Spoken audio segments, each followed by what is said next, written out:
Bonjour à tous, c'est Erwan pour Motion VFX. Dans cette vidéo, nous allons voir comment créer une vidéo publicitaire en mariant plusieurs plugins de Motion VFX dans Final Cut Pro 10. Mais le plus important sera de voir comment créer une harmonie entre ces différents plugins et avec la musique. Commençons tout d'abord par visionner le projet.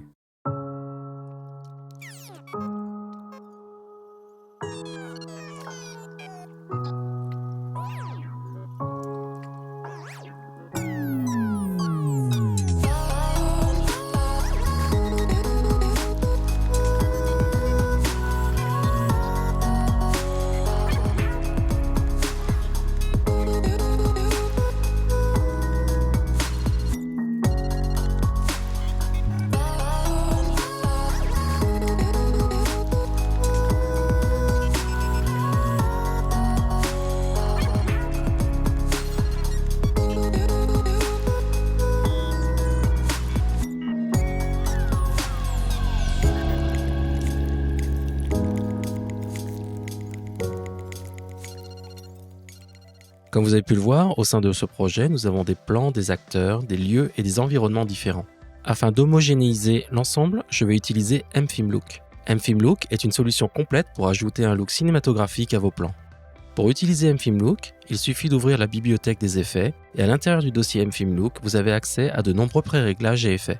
Pour appliquer un pré-réglage, vous avez juste à sélectionner votre plan et à double-cliquer sur l'effet. Ou bien, vous pouvez aussi glisser-déposer l'effet directement sur le plan. Ici, je vais sélectionner le pré-réglage par défaut car je vais créer de zéro un look. J'ouvre l'inspecteur en haut à droite de l'interface de Final Cut Pro 10. Nous disposons de nombreux paramètres dans l'inspecteur, mais certains sont aussi accessibles directement depuis le visualiseur via la palette flottante. Je vais ajouter une LUT 3D et je vais cliquer sur le bouton Preset afin d'accéder à la bibliothèque des LUT 3D disponibles. Par défaut, mFilm Look dispose de nombreux LUT 3D, mais vous pouvez aussi en ajouter et en importer de nombreuses. D'ailleurs, Motion VFX propose de nombreux packs de LUT, comme le pack Blockbuster ou Instagram,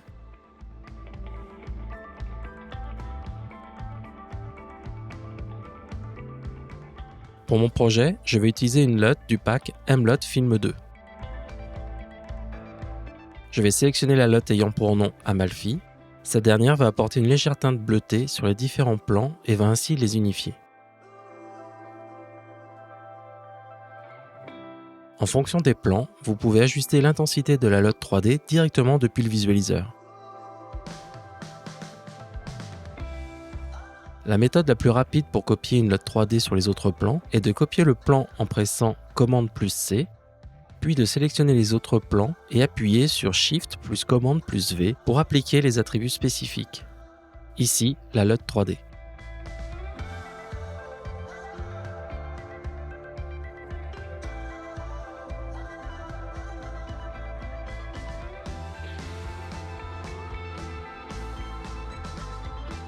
Pour ce projet, je vais aussi utiliser les lens flares et les détourner afin de créer une lumière diffuse dans les plans. Vous pouvez activer les lens flares directement depuis la palette flottante.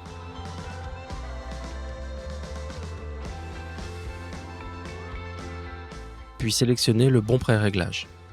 Ici, je vais sélectionner le pré-réglage Aurora. Je vais ajuster l'intensité, la teinte, la saturation et l'échelle.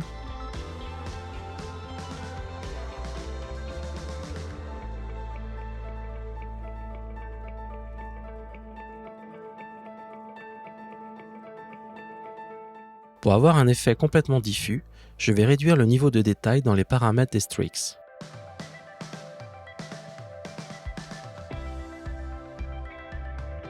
Pour le prochain plan, je vais copier la LUT 3D.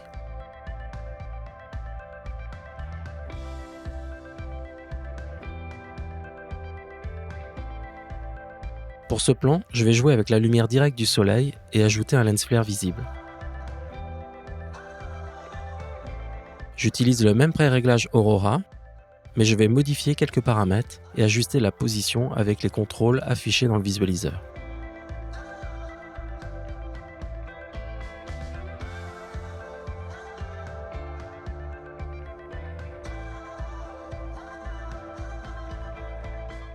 Cette atmosphère de lumière diffuse est très rapide à mettre en place, comme dans ce plan.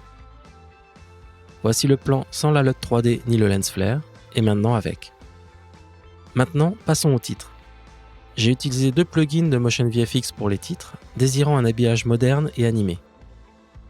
Le premier plugin utilisé est M-Lowers Bar.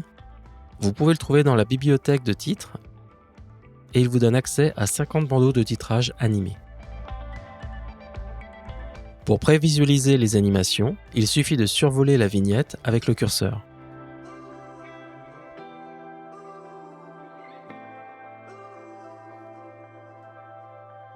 Pour ajouter un titre, il suffit de le déposer au-dessus de votre plan.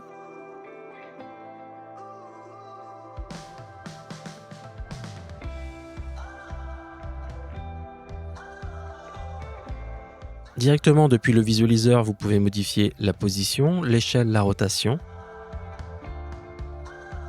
Mais vous pouvez aussi modifier le texte. Pour accéder au contrôle avancé, il suffit d'ouvrir l'inspecteur où vous allez pouvoir personnaliser tous les paramètres. Vous pouvez décider d'activer ou non les animations d'entrée et de sortie. Je vais choisir la bonne police de caractère pour ce projet.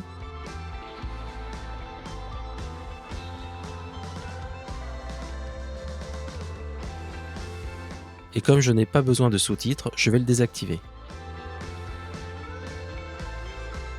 Comme je l'ai déjà mentionné, vous pouvez personnaliser tous les paramètres des titres, par exemple ici la taille et la position du bandeau jaune. Je vais ajouter un second titre sur ce nouveau plan. Cette fois-ci, je vais garder le sous-titre.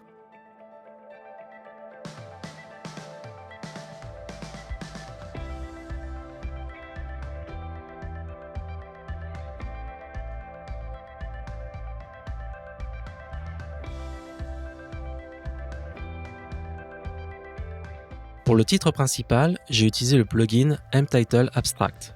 Vous allez pouvoir le trouver au même endroit, c'est-à-dire dans la bibliothèque des titres. Avec M-Title Abstract, vous allez trouver 2 types d'habillage, les frames, on va parler de cadres, et les titres. Les frames ou cadres vont se superposer sur vos plans. Nous verrons un exemple un peu plus tard dans cette vidéo. Concentrons-nous d'abord sur les titres. Comme vous pouvez le constater, ce sont des habillages très modernes avec des motifs très graphiques.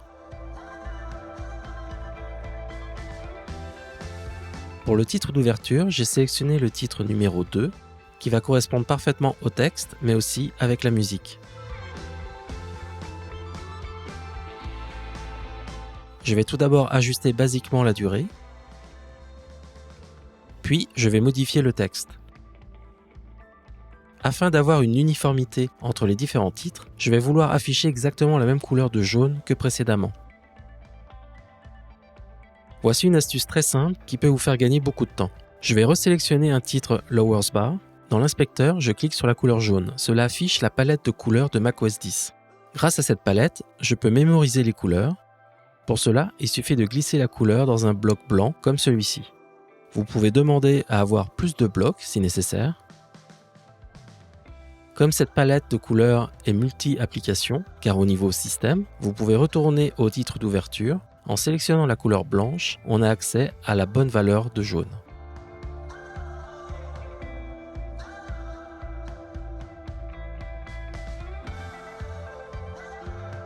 Maintenant, je vais modifier le second texte en ajoutant 2020.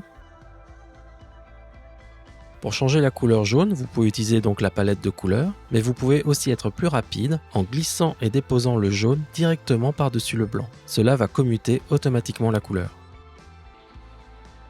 Pour finir avec ce titre, je vais avoir besoin d'ajuster la durée avec le son, car je désire que le volet de fin commence avec le pic sonore.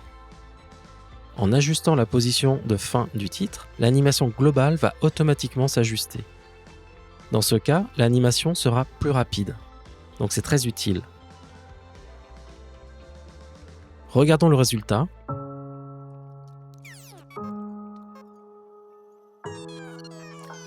Voilà, c'est parfait. Pour le prochain titre, nous allons apprendre comment bien contrôler le timing des animations. Dans le projet, j'ai un plan bleu, c'est juste un repère pour indiquer où placer un titre avec la bonne durée. Cette partie de la musique sera parfaite pour le titre Stretch, un titre 3D avec un effet intéressant de déformation.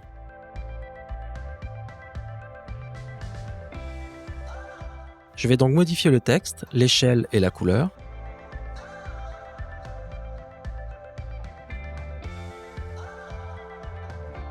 Pour ce titre, afin d'avoir cette sensation de 3D, il va falloir ajuster les couleurs. Pour la couleur des ombres, je vais sélectionner le même jaune, mais dans la palette, je vais baisser la luminosité pour créer cet effet d'ombre.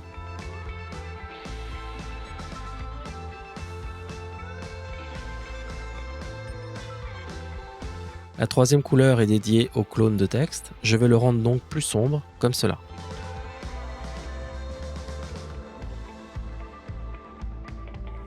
Concernant l'animation d'étirement, je voudrais que cette dernière démarre à un moment spécifique de la musique.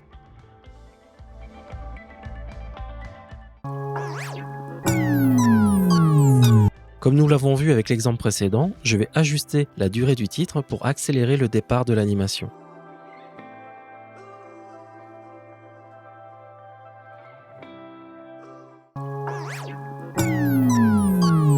Cela me paraît bon.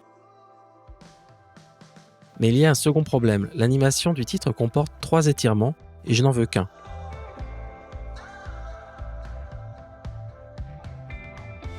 Si je change la fin de l'animation, cela va donc accélérer l'animation des 3 étirements comme nous l'avons vu précédemment. Donc ce n'est pas la bonne solution. Si j'utilise l'outil de la lame pour couper le titre, cela va créer automatiquement 2 titres, chacun ayant 3 étirements.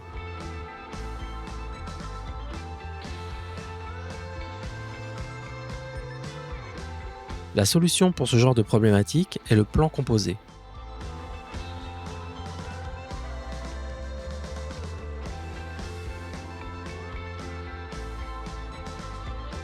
En créant un plan composé du titre, je vais pouvoir couper le plan composé sans créer de second titre. Ainsi, maintenant, je n'ai qu'une seule animation d'étirement.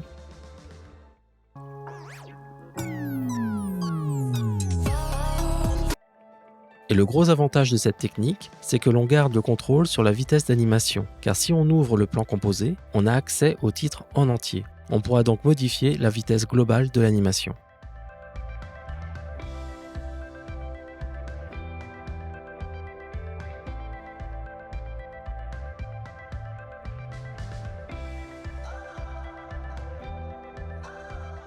J'ai utilisé cette technique pour 2 autres titres dans ce projet, avec le titre Limited Edition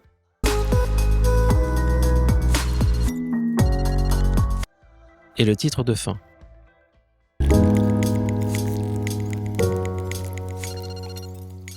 Cela permet de contrôler précisément la vitesse de l'animation et la synchronisation avec la musique ou le son si besoin. Dans ce projet, j'ai aussi utilisé un titre de type frame ou cadre en français avec ce plan. J'ai appliqué le titre 10, ce dernier va permettre de se concentrer plus sur le visage et les lunettes avec le cadre qui se réduit. Très facile à utiliser, juste un glisser-déposer au-dessus de votre plan. J'ajuste la durée, la police de caractère et la couleur.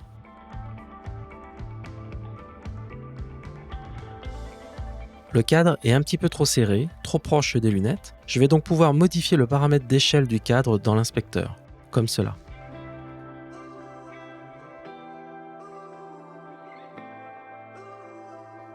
Pour le dernier exemple, je vais ajouter un titre par-dessus un fondu entre 2 plans.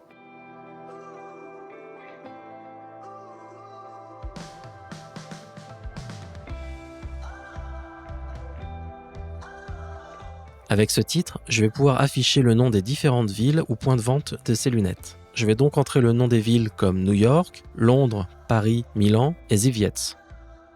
Mais comme vous pouvez le constater, mon texte est beaucoup plus long que le précédent. Il y a donc un chevauchement entre les mots. Pour corriger ce problème, il suffit d'ajuster le paramètre Title Gap, comme ceci. Maintenant, il suffit de modifier la police de caractère et la couleur pour uniformiser l'animation avec les autres titres. Je vais ajouter un petit peu de transparence en arrière-plan.